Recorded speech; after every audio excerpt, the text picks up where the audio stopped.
It's alive! It's alive!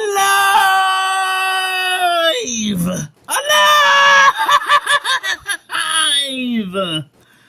Oh man, good afternoon, everybody. The media guy here. And today, well, it's been a while since I reviewed a Mel Brooks comedy movie, which is why I'll be reviewing Young Frankenstein. Even though you can also see on the DVD cover, it also says Frankenstein Jr. And no, not to be confused with the Hanna-Barbera character with a similar name. You guys might have heard of this movie before, if you're like a big Mel Brooks fan, which is totally understandable. But I'm guessing some of you, not all of you, probably never even heard of this movie or knew anything about it. Comedy icons Gene Wilder, Peter Broyle, Cloris Leachman, Marty Feldman, Terry Garr, and Madeline Kahn star in Mel Brooks' brilliant, outrageous riff on Shelley's classic story of Frankenstein. After inheriting his grandfather's castle in Transylvania, young Dr. Frankenstein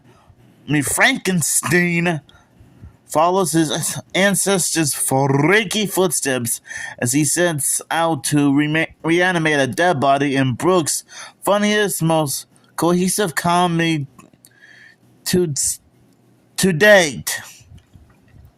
I'm guessing the description is also in French too. I honestly think this is one funny movie that Mel Brooks has worked on. Great comedy, great jokes, a great story with a beginning, middle, and end, and has great casting choices. And I do like how it's meant to be like a spoof on the classic Frankenstein story, as well as the Universal movie of the same name, which is pretty unique. Somehow we don't get too many monster-related spoofs / satires nowadays, don't we? I mean, that and Dracula Dead and Loving It, and I guess, not sure if Transylvania 65000, starring Jeff Goldblum, counts. But you know what? I'll probably count it as its own separate thing. So yeah, I think Young Frankenstein is a very unique movie. I do like how there's a bit of a running gag on how people keep saying his name differently, saying they keep calling him Dr. Frankenstein instead of Frankenstein. Which is also a little bit funny because I guess most people, I can understand why it could be a running joke. Some people would say it either way. Frankenstein, Frankenstein. I guess it really doesn't matter, because I guess it could go either way.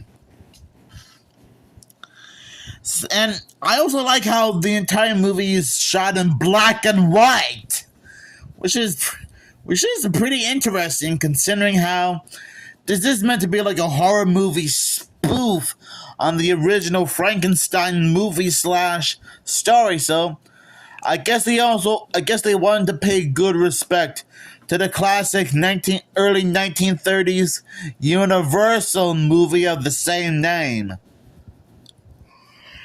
Or did the original Frankenstein movie come out in the late 1920s?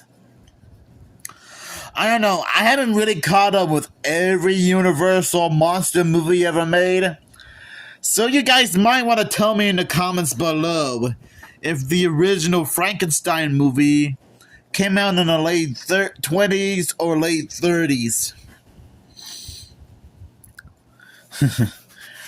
This and this is just a side note, but this is also the fourth piece of Mel Brooks merchandise I own.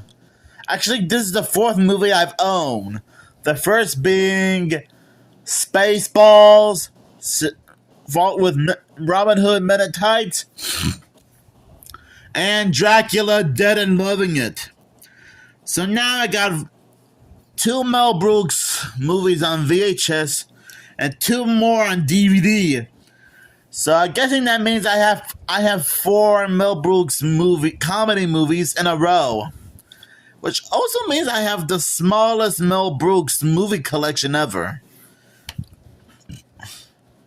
But anyways, I actually think Gene Wilder is a perfect choice to play Dr. Frederick Frankenstein. I'm sort of familiar with his movie roles. I think not only that I know him from this movie, but he was also the original Willy Wonka from Willy Wonka and the Chocolate Factory, which I've only seen clips of that movie before, as well as Minty Comedic Arts doing a top 10 facts video about it. Yeah, okay, I guess I'll technically count the Tom and Jerry Willy Wonka and the Chocolate Factory movie. Even though Gene Wilder was probably not involved in that movie, but whatever. I was able to recognize a few other actors and actresses in this movie. Like Marty Feldman, who was a guest star on The Muppet Show, and Madeline Kahn. And she was also a guest star on The Muppet Show and Sesame Street at some point during their career. So I'm guessing that's three recognizable faces that I seem to recognize in this movie. I do like this one scene where Dr. Frankenstein shows off his creation to a captive audience in a theater, and they do a little bit of a musical number, which I honestly think that was really funny because if you guys have seen the original Frankenstein movie or at least read the book, well, you probably would know that Dr. Frankenstein's monster is not much of a dancer. But they somehow managed to make it funny in this movie. And well, then again, this is meant to be like a comedy spoof on the original story of the same name. which is still creative. There was also another running joke in this movie about the monster being terrified of fire, which I'm guessing that's like his weakness. Go figure. There are other scenes in this movie that kind of did make me laugh, like the monster being friends with a little girl, and the monster visiting a blind man's place. And the blind man keeps accidentally pouring soup on the monster's crotch a few times. And I guess he just doesn't seem to notice, because, well, he is blind after all, and probably doesn't even see anything. Now, that is meant to be played for laughs, you know.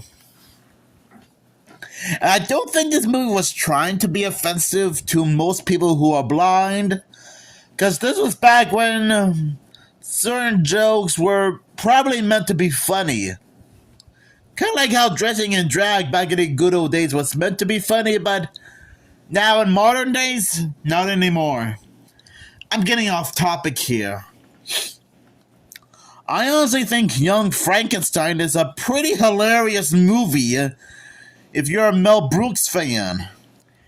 And I still kind of funny how the movie had a different name on the DVD called Frankenstein Jr.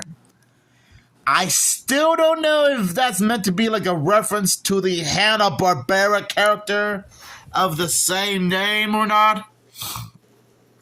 But you know what? I'm not gonna make a big deal about it because I assume that in other parts of the world, young Frankenstein must have gone through like so many different title changes in other parts of the world, whether it's in Spain, Australia, France, India, Africa, Canada, New Zealand, Mexico, South America, whatever. So, overall, Young Frankenstein is still a great Mel Brooks comedy, and based on what I've been describing to you guys, the movie really does make me laugh a couple of times. There was even a bit of a running joke about Dr. Frankenstein noticing Igor's hump, and he even points out that his hump used to be on the left side of his body, left side on his back, but moved to the right. Well, from his point of view, it moved, and I guess he just played it off like it was nothing. That also got me laughing a bit. So I'll give this movie 5 Transylvania castles out of 5, because that's how wonderful Young Frankenstein is. And if I ever find a VHS copy of this movie at some point, maybe I might do like a second look review of this movie at some point. Who knows? But I guess only time will tell.